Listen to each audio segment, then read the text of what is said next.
Deuxième épître aux Thessaloniciens, chapitre 3 et le verset 7 et 8. 7 et 8.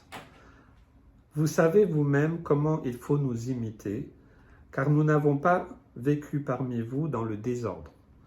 Nous n'avons mangé gratuitement le pain de personne, mais dans le travail et dans la peine, nous avons été nuit et jour à l'œuvre pour n'être à charge à aucun de vous. Verset 9, je dirais aussi. Ce n'est pas que nous n'en eussions le droit, mais nous avons voulu vous donner en nous-mêmes un modèle à imiter. Ah, un sujet particulier. Paul, dans toutes les églises où il passait, et ça existe encore aujourd'hui, il y a toujours des gens qui vivent plus ou moins dans le désordre, qui sont pas vraiment équilibrés et tout ça, et qui ont toutes sortes des fois de principes qui ne sont pas forcément bibliques. Et là, dans les églises où il passait, bien il rappelait ça, hein. Il rappelait aux chrétiens de s'éloigner de ceux qui vivent dans le désordre, à travailler paisiblement, voilà. Et donc pour cela, ils ont reçu du Seigneur d'être eux-mêmes des témoins, d'être vraiment des témoins, de témoigner pour pouvoir dire, soyez nos imitateurs. On ne peut pas imiter quelqu'un qui n'a pas vraiment reçu de Dieu quelque chose. Ne suivez pas n'importe qui, ne suivez pas des hommes pour suivre des hommes, faisons attention. Mais ils ont donné un bon témoignage, ils l'ont déjà dit d'autres fois. Mais là, ils donnent un témoignage particulier, parce que vous savez, à l'époque, les premières églises, il y avait beaucoup de monde qui venait, tout ça, ils partageaient tout, il y avait le diaconat, donc ils partageaient aussi, il y avait aussi de l'aide alimentaire, on peut voir ça aujourd'hui, ce qu'on fait aussi, nous, à l'église, et je pense que chaque église devrait le faire, chaque assemblée locale devrait le faire. Eh bien, il y avait aussi de l'aide pour les veuves, voilà, il y avait le diaconat, voilà, donc il y avait des diacres, des diaconesses qui, voilà, pouvaient aussi. Et donc, il y avait aussi, partager le pain, le vin, il y avait un repas, souvent chez les uns, chez les autres, voilà, ils vivaient vraiment en proximité à cette époque. Hein. Et certains se sont dit, c'est pas mal comme système, j'ai pas besoin de travailler, je peux me nourrir gratis, voilà. C'était à eux, c'est ceux qui avaient un esprit mal tourné. Je ne dis pas que ceux qui, par exemple, ne trouvaient pas de travail, attention, faut pas. C'est juste parce que certains, ils en ont fait un système. Voilà. Donc, du coup, eux, ils ont dit on va donner l'exemple. Nous, on pourrait arriver et puis dire attendez, l'apôtre Paul, nous sommes ses compagnons, s'il vous plaît, voilà, mettez-nous une table, donnez-nous les meilleurs plats. Mais ils n'ont jamais fait ça. Quel exemple d'humilité, on pourrait dire. Peut-être certains vont dire oh, il a un peu d'orgueil quand même. Il aurait pu,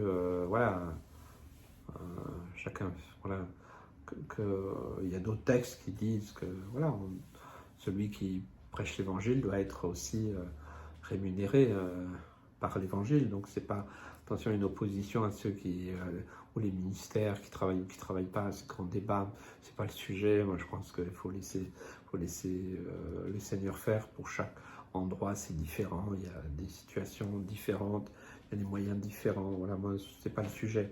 Mais c'est simplement ceux qui vivaient dans le désordre, ceux qui voulaient profiter finalement de l'évangile pour en faire une source, on va dire, de revenus, parce qu'ils n'avaient pas besoin de travailler, ils pouvaient manger gratis, voilà.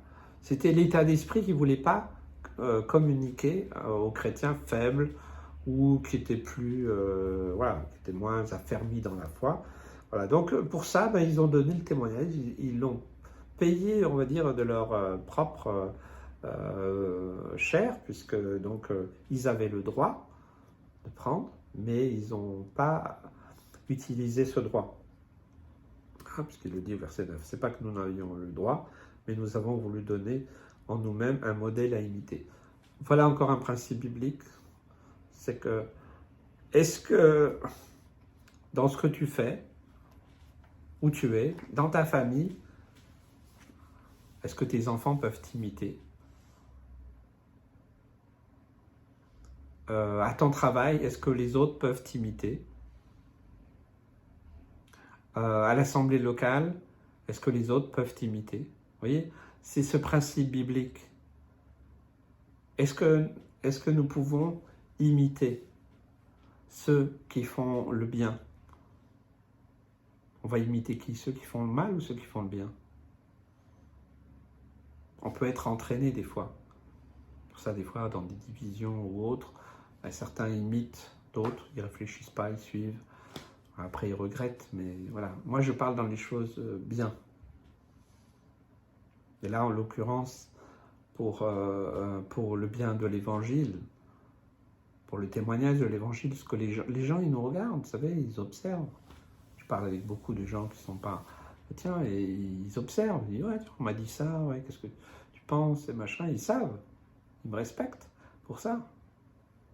Eh bien, si moi, je donne un bon témoignage, je dis, oui, ça, c'est quelqu'un qu'on peut imiter. Dans les bonnes choses, hein, voilà. Vous voyez, c'est un principe biblique. Paul le met en pratique. Ça ne veut pas dire que les ministères devraient travailler, parce que j'ai entendu beaucoup de choses. Non, voilà, c'est parce qu'il y avait un message à passer. Et qu'on a d'autres cas où, voilà. Mais c'est un principe biblique. Est-ce que nos enfants vont nous imiter? Vous savez, moi, je sais que j'ai hérité de mes parents. Que j'ai imité quelque part dans le sens où je les ai observés, je les ai regardés, j'ai vu comment ils ont vécu leur foi, comment ils ont vécu leur vie chrétienne. Et pour moi, ils sont encore aujourd'hui un exemple. Ils ne sont plus là, mais ils ont été un exemple formidable. Ils m'ont transmis la foi, ils m'ont transmis tellement de choses. Ben, je suis fier de mes parents qui m'ont transmis quelque chose que j'ai pu imiter, que j'ai pu voir, dont j'ai été témoin. Ben, dans les familles aujourd'hui, est-ce que les parents sont vraiment aussi des témoins, des témoignages pour leurs enfants? Au travail, est-ce que vous êtes un témoin? Est-ce qu'on pouvait être un témoignage au lycée, à l'université, à l'école? Au lycée, on m'appelait Jésus. C'était plutôt dur à porter, parce que c'était un peu péjoratif. Mais ça voulait dire ce que ça voulait dire. Alors des fois je disais, bon, ok, d'accord Seigneur, je souffre pour toi, on m'appelle Jésus. Je suis très loin d'être Jésus, j'ai aussi plein de défauts, mais ils avaient vu dans mon témoignage et autres que je ressemblais à Jésus. Vous voyez, c'est dingue ça. Et partout où nous allons, partout où nous vivons, comme Paul et ses compagnons l'ont fait, ben je trouve ça formidable. Voilà, par exemple, les aînés dans l'assemblée locale, est-ce qu'ils donnent un bon témoignage pour entraîner les plus jeunes à les imiter? Ou les ministères, est-ce qu'ils encouragent les autres disciples à les imiter? L'imiter, c'est pas dans le sens de singer, hein, de plagier ou autre. C'est dire, ben voilà, là il y a un témoignage. Oui, merci Seigneur. Oui. Moi, Seigneur aussi, je veux vivre dans cette dimension. C'est pas de la jalousie, c'est pas de l'orgueil. Vous voyez? Et si on était tous dans cet état d'esprit, c'est formidable. Il y a une émulation, et puis c'est l'œuvre de Christ. Et puis c'est les fruits pour le royaume de Dieu. Donc c'est même pas pour de la gloire personnelle, c'est pas pour hériter des palmes ou je ne sais. Non, mais voilà, je sais que mes parents, ils ont beaucoup souffert aussi. Hein. Ils n'ont peut-être pas été toujours honorés comme ils auraient dû. Des fois, oui, ça m'a traversé. Ils ont été missionnaires, ils ont ouvert une station missionnaire, ils n'ont pas été vraiment honorés. Mais c'est pas grave. Je sais qui étaient mes parents.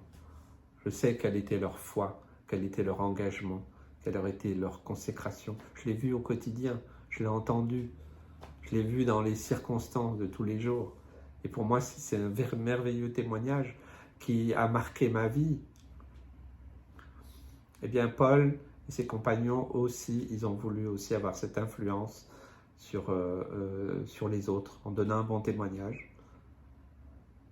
Sinon, ils auraient mangé, vous avez vu cela, ils ne se gênent pas, ils arrivent là, ils voyagent, et puis ils se mettent les pieds sous la table, et puis... hein. Ils ne voulaient pas entendre ça. Ils voulaient donner l'exemple qu'on doit chacun aussi être l'imitateur, finalement, les uns des autres, dans la foi, dans les choses de Dieu, bien sûr, dans la sagesse divine, dans l'intelligence divine, dans les choses que Dieu nous appelle à vivre, pas pour n'importe quoi, pas, voilà. Si tu ne sais pas faire une chose, on ne va pas imiter quelqu'un qui ne sait pas. Ça va te conduire à une catastrophe. On va plutôt imiter quelqu'un qui sait ou qui va te transmettre quelque chose. Il y a ça aussi, il faut de l'équilibre, il faut de la sagesse. Que Dieu vous bénisse.